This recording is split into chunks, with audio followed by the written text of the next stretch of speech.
Hi, everyone. This is Melissa Tonneson. I'm here with my second Shirley commentary track. This time it is Poor Little Rich Girl, filmed in 1936.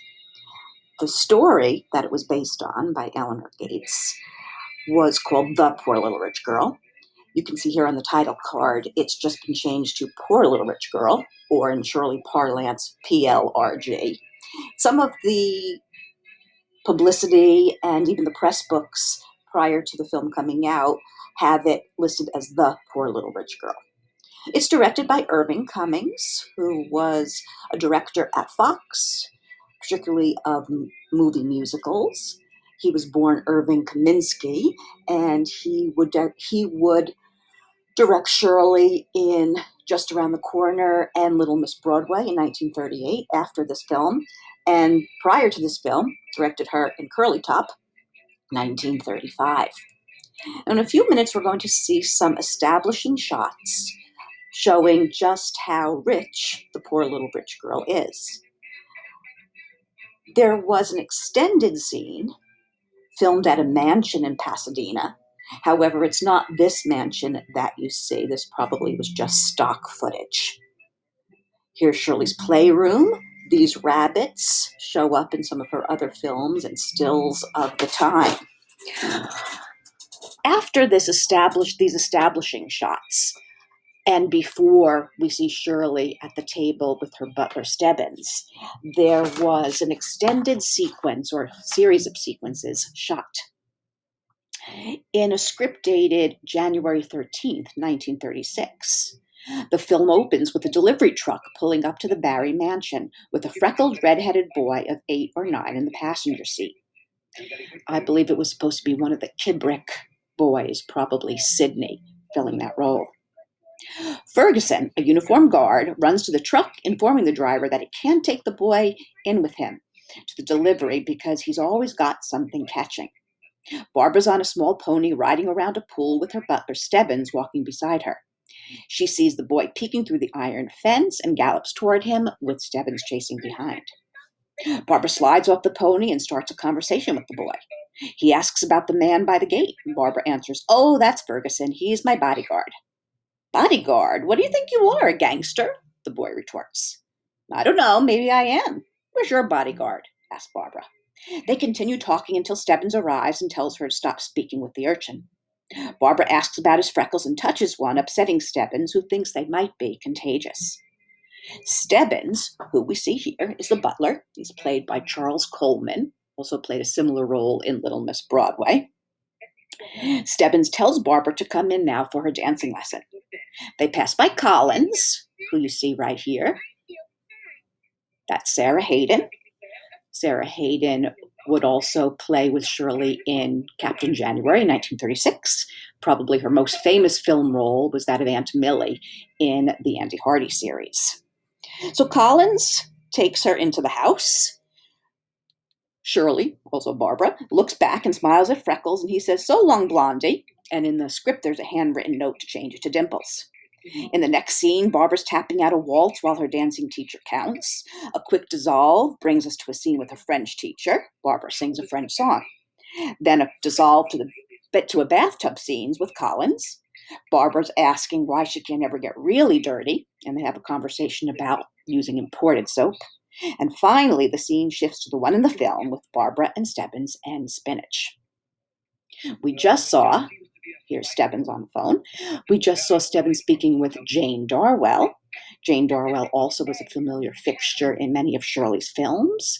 She was in Bright Eyes and Captain January and Curly Top. Her last film role, Jane Darwell's, was that of the Bird Woman in Mary Poppins. Now, what I just described, the sequence with Shirley and her butler and Freckles, was somewhat modified. The one that I just described was probably not filmed, but there was one that was filmed. We know because there are shots of it. There are still shots of it. There was reports of her meeting with the children in the neighborhood where the outdoor scenes were filmed. It was a mansion in Pasadena. And this is a later script where in this case, the script was dated 2/7/36. And instead of riding a pony at the beginning of the film, Barbara is in a horse cart pulled by Stebbins because, as Barbara points out, the pony is asleep. This sequence is described in the Poor Little Rich Girl Southfield book as well, and yes, it was clearly filmed. The address of the mansion where they went on location is 160 South San Rafael Drive in Pasadena. It has since burned down, but the remains of the waterfall and the courtyard were visible on Google Earth a while ago. Some of us were lucky enough to actually be let onto the property. As I said, there's not much of it left. The house is gone, but we were able to see one of the retaining walls and parts of the waterfall and bricks that you can see Shirley in, not in the film, because as I said, it's been deleted, but in some of the stills that still exist. Let's get back to what is happening in the film right now. We have Michael Whalen. Michael Whalen is playing her father here, Mr. Barry, and Michael Whalen would play with Shirley in another film, 1937's Wee Willie Winkie. We have Gloria Stewart, also known as Old Rose in the James Cameron Titanic film. In 2 years, she would play with Shirley once again, this time as Gwen in 1938's Little Miss Broadway.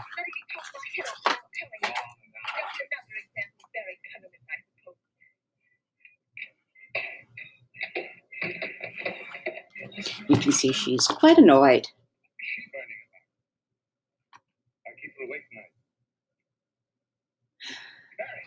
A little risky or risque for 1936 audiences, don't you think? Here Shirley sings one of her most popular and singable songs called Oh My Goodness.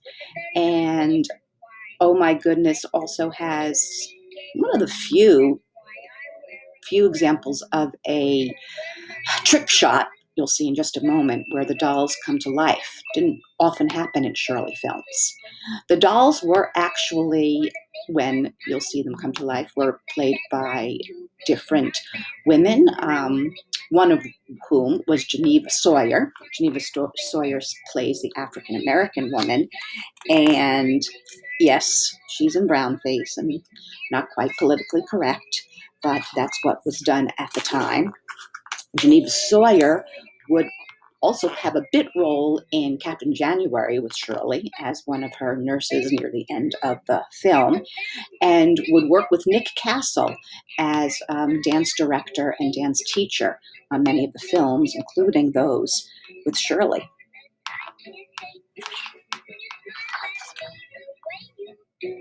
Oh my goodness.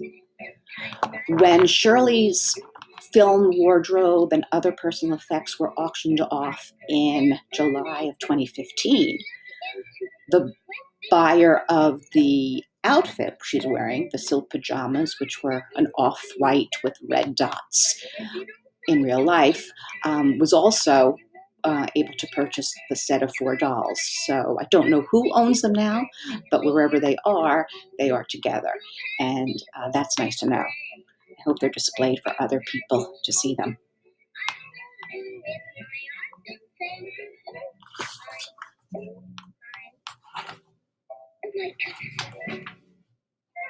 Here's where they come to life.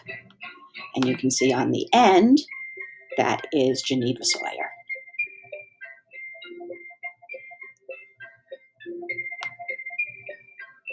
Pretty good process shot for the time.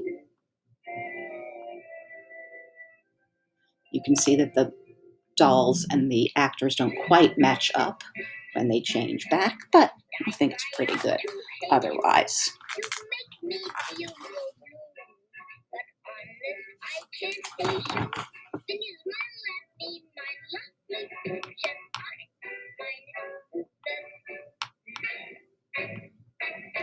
Prior to this, when Barbara sneezes at the table and Collins ushers her to bed, there was a scene that was deleted from the film. In the script, it says that Collins comes to her bed and Barbara asks for a story, but Barbara is told no by Collins. Collins leaves, and that's when Barbara begins to sing, "Oh My Goodness."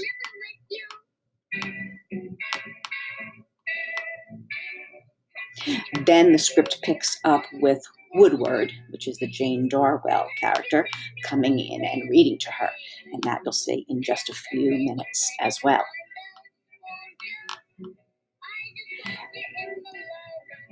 There exists a still of Michael Whalen as Barbara's father, also at her bedside in this sequence, but that did not appear in the final film either. Right over here, you can see Barbara's collection or Barbara's set of the Dionne quintuplet dolls. Shirley was able to take those home with her from the set, or maybe she lent them to the set decorator. But we know that they did belong to Shirley ultimately because they were also auctioned off in 2015 with her movie costumes, her personal effects, and many, many of her dolls.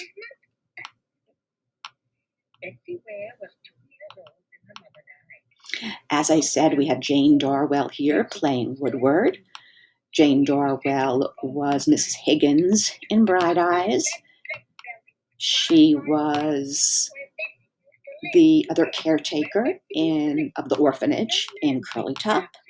She was Eliza Croft, who wanted to marry Captain January and may or may not have gotten her way by the end of the film in 1936's film of the same title. Shirley would work once again with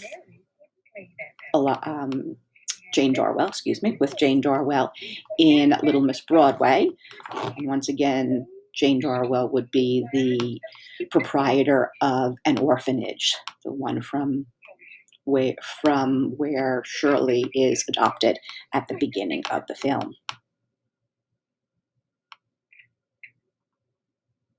Quite a bedroom setup.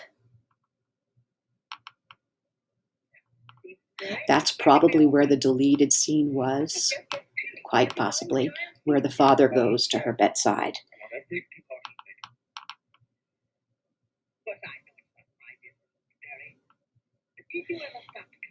In most of Shirley's films, she played with many of the same actors and actresses. And like Shirley herself, many of the actors and actresses had their own personality or their own character. Many at the time did not play as much the role in the film as a version of themselves, or at least their screen selves. And for Jane Darwell, she was almost always a kind and benevolent person, someone who usually had the Shirley character's best interests at heart.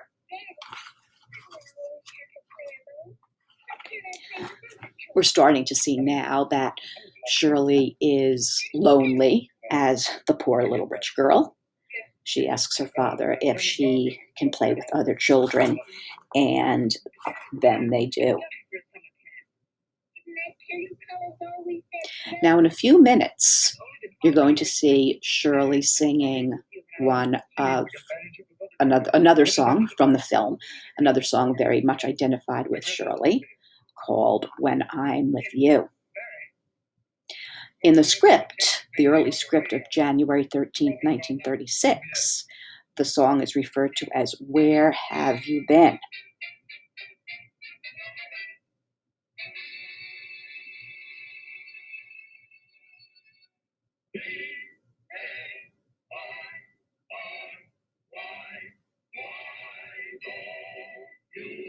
By a bar of Barry's.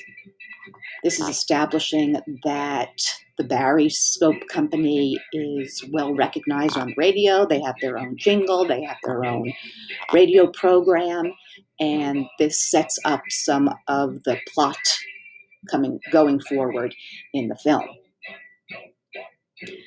1936's Poor Little Rich Girl, film we're watching, of course, has a lot in common with 1938's Rebecca of Sunnybrook Farm. One of the things that they do share is that they are both set in the radio arena. Here we have Tony Martin singing When I'm With You in a very crooner style.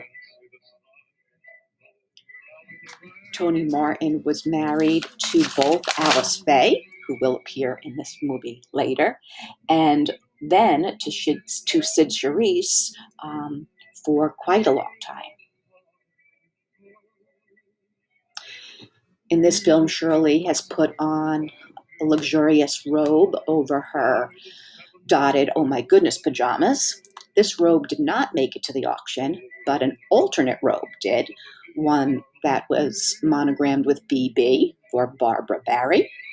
There are some publicity shots of Shirley wearing that outfit, and that did come to auction and was auctioned off at the time. Now, in the script dated January 13th, 1936, a very unusual and most likely not filmed, hopefully it got the thumbs down from Gertrude, scene was scripted. And it reads like this. Shirley, as you'll see in a few minutes, starts to sing her own version of the song, and her father is called away. Barbara sneaks out of the house and sees her bodyguard, that was Ferguson, asleep on the bench. She takes his gun, if you can believe it, and begins playing with it and takes it to her playhouse. She climbs on a hobby horse and waves the gun and points it at herself to examine it. Meanwhile, Collins peeks into her room and sees that her bed is empty. The Jane Darwell character joins Collins to look for Barbara, and they hear a gunshot from outside. All of the household servants drop what they're doing and run, while Stebbins calls the police. At the playhouse, everyone arrives to find a sobbing Barbara staring at the shattered doll. Mr. Barry fires the bodyguard and admonishes Barbara not to play with guns. Yeah. At this point, she asks why can't she play with other children, and Mr. Barry asks her if she'd like to go to school, as opposed to how it happened in the previous scene. All of that was to illustrate that she's a lonely and bored child. I haven't seen any stills or photographs to indicate that this was filmed, so I'm thinking cooler heads or smarter heads prevailed.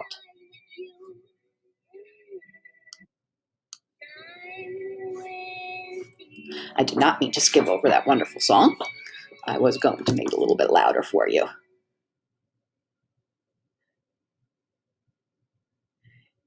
Here we have Stebbins getting her ready for her school trip. In the script, the dog is not called Snoopy, but is called Duke. He must be one of the 3 English sheepdogs that you saw in the establishing shots.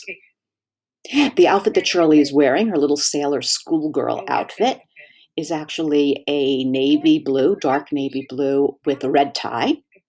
That, as well as the beanie hat, did come to auction and was purchased. Very recognizable outfit that even appeared on some of the Shirley Temple dolls of the 1930s in an original dark blue, a light blue, and even a red. All right, darling, you better get started.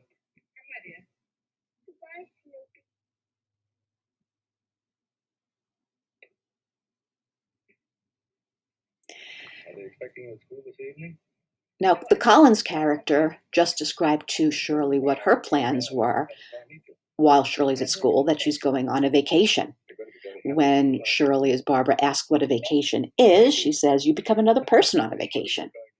This is what gives Barbara the idea about changing her identity after she and Collins get separated and she decides to have a little adventure in New York. She looks on it as a vacation, not a trick or a lie, but as one that is something you do. Now you can see that Shirley, the actress, was trying to pull her dress down over her little matching bloomers. Those very short dresses, fingertip length, were quite the style of the time. Shirley wore them particularly in her films because they did make her seem younger. And Darryl Zanuck, who of course is the producer and the head of the Fox Studios, was eager to keep Shirley young, as if that could happen, or at least her image as young for as long as possible, because she was the main property and the main breadwinner, if you will, for the studio.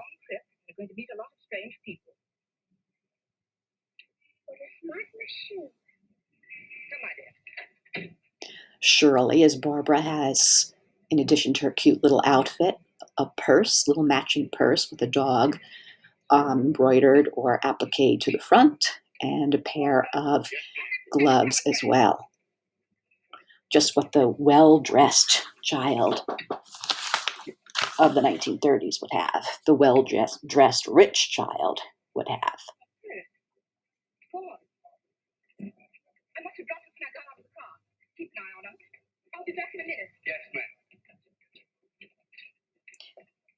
Now, at this point, some people have watched the movie and have gotten confused by this man, who is the thief, who takes her money from her purse and then deposits her purse there.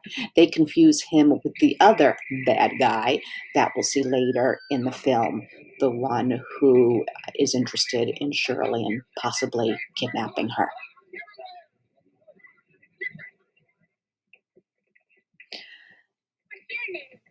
Rufus Washington Jackson Lee. All by yourself? My name's Betsy Ware. You can see here that Shirley has decided that she's going to become another person. She's adopted the persona of Betsy Ware, who was the character in the story that Woodward was reading to her when she was in bed. As far as I could tell from the little research that I did, I could not find that the Betsy Ware stories were real. They must have been created for this film. A little bit of political incorrectness when Shirley assumes that the other porter is Rufus's brother, simply because, I'm guessing, the color of her skin, of their skin. And just like that, Barbara Barrie doesn't wait too long for Collins and sets off on her own. It was a lady and little girl with these. They went away and didn't come back. The train there was taken, done, gone. All right. Has the woman been identified? No pocketbook, no laundry marks, nothing. Well, you better call up the Now, some people, when they watch this film, aren't quite sure if this scene means that Collins is dead or is just injured and unconscious. I've always assumed that she has, in fact, died, and that's why they're putting out a general description, since they don't expect her to wake up and identify herself. Here we have Tony, the organ grinder, or she calls him Tony because he and the monkey are characters in the Betsy Ware stories. Tony is played by Henry Armetta.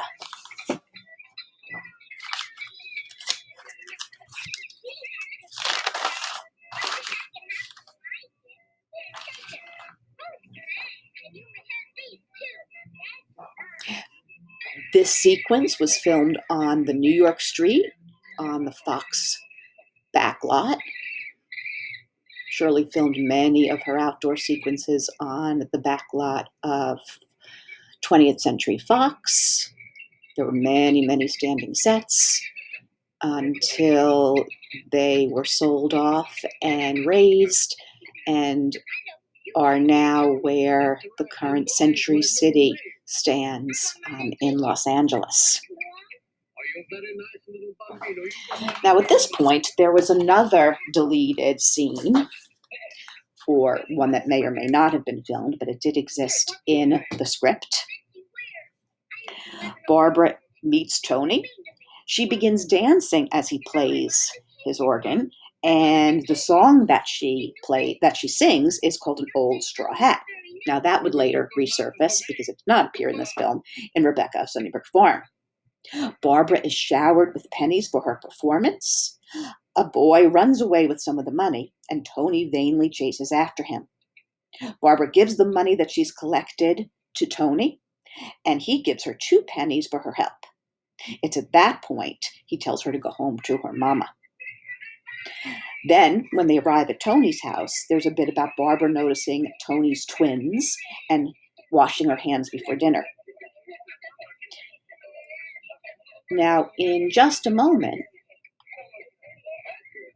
when Tony takes his family back home, you're going to see the second villain. Here he is right on screen now. In the script and the credits, he's referred to as Flagon.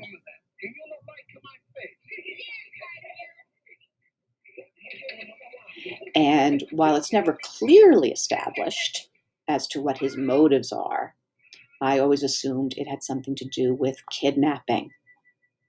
He realizes, of course, that Shirley, or Barbara, does not belong to Tony or the other couple, that the Dolans, that she encounters in just a little while. And it looks as if he probably wants to extort money from Shirley's or Barbara's actual wealthy father. Never really established, but that's my conclusion. I hate to think of any other, even less savory motives that he may have had. In the script, there is a missing bit or part that did not appear on film, where the children are all at the table coughing. They have an epidemic of whooping cough. Barbara joins in with the coughing. In addition to the spaghetti here that they're having, there's a bowl of spinach, which she's unhappy to find out that she has to eat even on vacation.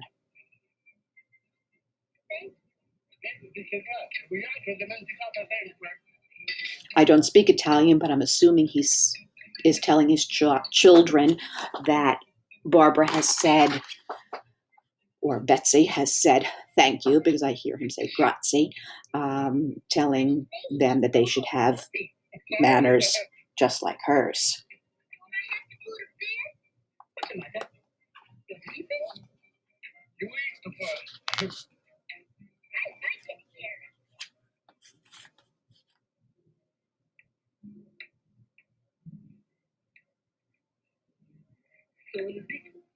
In the second version of the script, the children, once we get into Tony's apartment, are now named Bettina, Luigi, Beppo, Maria, and Rosa. There's still the part in the script about the washing at the sink and joining in the whooping cough as well. In that script, it details a little bit more about the singing and dancing that Shirley did while meeting Tony for the first time. It's described as being a dance number, as I said, called the Old Straw Hat, but it becomes a rather complicated or complex one with 24 men and process shots of 42nd Street that change to a country lane. There are stills, at least 3 or 4 different poses of Shirley from 1936 in overalls and a straw hat, similar but not at all the same as those she wore in Rebecca of Sunnybrook Farm. In fact, those stills are often mistaken as publicity stills for Rebecca. And I've often wondered if those stills were in a costume for that deleted scene with the process shots for the old straw hat. In between Poor Little Rich Girl and Rebecca of Sunnybrook Farm, things do get recycled, and what wasn't used in Poor Little Rich Girl sometimes ended up being used in Rebecca of Sunnybrook Farm. Something else that got used again in Rebecca of Sunnybrook Farm is Jack Haley. In the background, we see Alice Faye. Alice Faye would play with Shirley in 1936's Stowaway, the last film that she made that year. Jack Haley, as I was saying, was with Shirley in 1938's Rebecca of Sunnybrook Farm.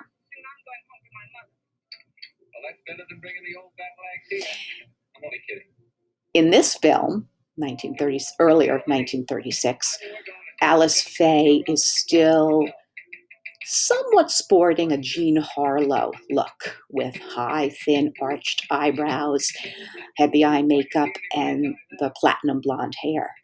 Her look has softened by some degree later on in the year when she appears in Stowaway. And then much later on in her late 30s and 40s films, her look has changed quite dramatically. And as far as I'm concerned, for the better. She looks softer and more approachable. Jack Haley, of course best known for his role as the Tin Man in The Wizard of Oz, was really a hoofer, just as he's portraying here in the film, from way back in the vaudeville days. Jack Haley was born in Massachusetts, and sometimes if you listen to him closely, you can hear a bit of a Boston accent in the way he delivers some of his lines.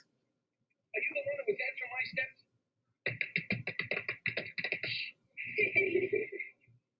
Tony, who is she? She's an orphan.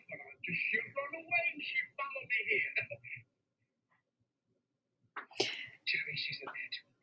Jerry, as played by Alice Faye, is known in one of the scripts as Queenie before they change her name.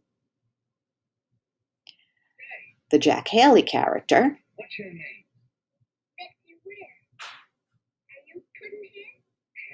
also known as Pudd'nhead, at least in this film, is rather quick on his feet. He meets Barbara / Betsy / Shirley / Bonnie, and 2 seconds later has an idea about adopting her and putting her into the act. Not quite sure that is very realistic, but it's true. It's what happened here. Alice Faye also noticed that Shirley's hands were manicured and therefore doesn't believe she lived in an orphanage. Again, I'm not sure how she determined that in that quick of a time span, but I guess it was in the script, and that's what happens.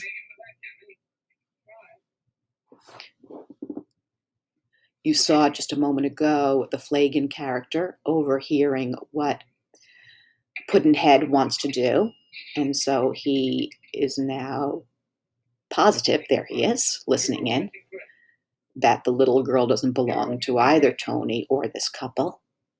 And I'm assuming that's where he gets his nefarious ideas. That's very interesting.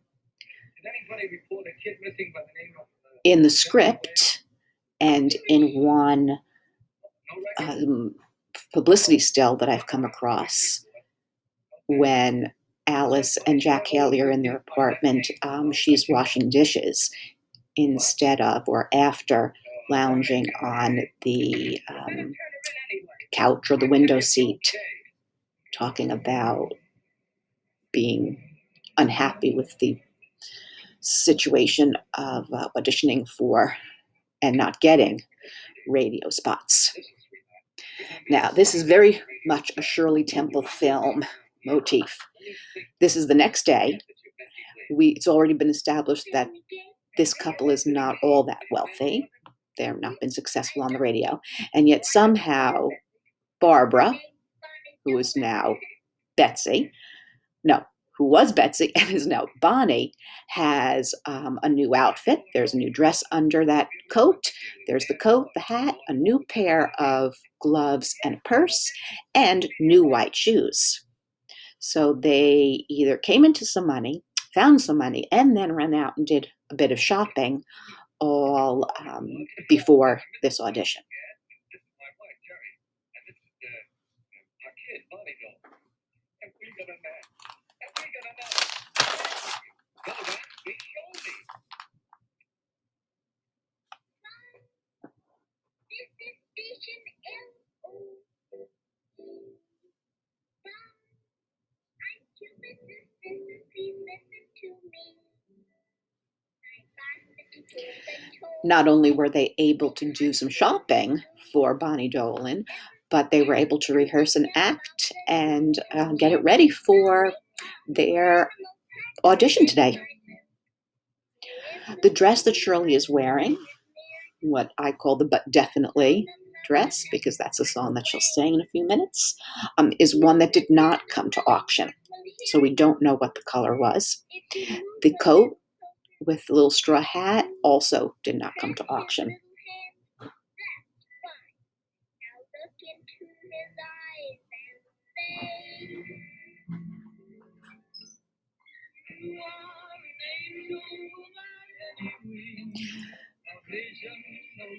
There's the sultry and deep voice of Alice Faye. Alice Faye was a songstress and a staple at Fox in the 30s and particularly in the 40s. One of her most famous song performances was You'll Never Know, sung in Hello, Frisco, Hello. Let's turn up the volume and listen a little bit more to this song. You are the moon, the stars, the sun, you're everything in my heart, you're so supreme. But if it all turns out to be only a beautiful dream, let's keep on dreaming. Millions of millions can't equal your worth. Your love is a blessing to me. Alice Faye was born Alice Jean Leppert.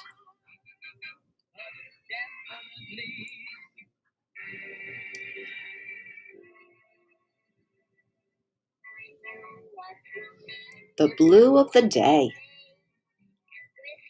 the gold of the dawn, a reference to crooner Bing Crosby.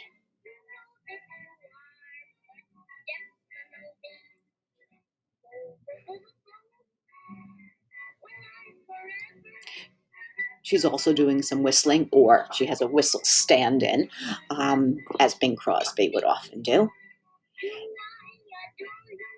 And what happens quite a bit in Shirley films, particularly in Poor Little Rich Girl, is Shirley does a takeoff or her own version of a song that an adult sang. Before it was When I'm With You, here we have But Definitely. But if it all turns out to be only a beautiful dream, let's keep on dreaming. Millions or billions can't equal your worth. Your love is a blessing to me. You just heard Shirley sing the line, if it all turns out to be a beautiful dream, let's keep on dreaming.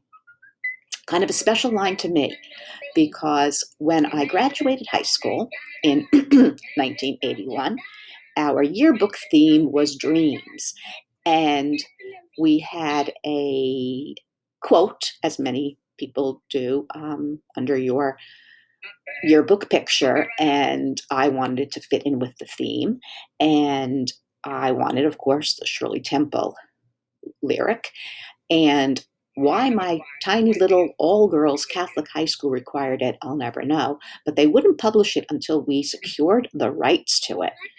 And somehow, and I don't know how it all transpired, my aunt paid $200, which was a lot for us in 1981, to, I guess, the Fox Corporation or someone acting as a Fox Corporation, so that we could put those lines in a rinky-dink yearbook from Jersey City, New Jersey. But I guess I tell that story because my Shirley obsession went back quite far, and even the people in my life were willing to support me and indulge me.